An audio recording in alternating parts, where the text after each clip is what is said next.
Hello hi అండి, బాగున్నారా? అందరూ బాగున్నారా అండి? ఈరోజు నేను లంచ్లో ఏం చేస్తున్నానంటే దొండకాయ ఫ్రై చేస్తున్నానండి. ఇవి మా చెట్టు దొండకాయలండి. చూడండి ఎంత లేతగా ఉన్నాయంటే అంటే సూపర్ ఉన్నాయండి.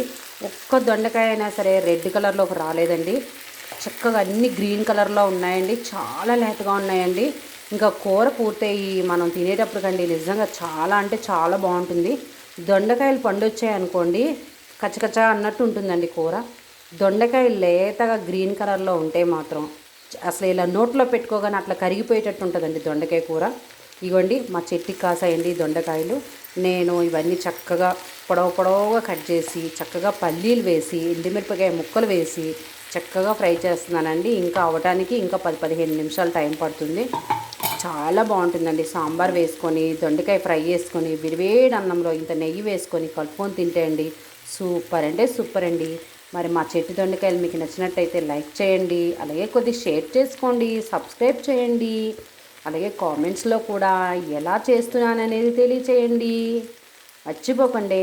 ఓకేనండి, బాయ్ అండి, థ్యాంక్ యూ అండి.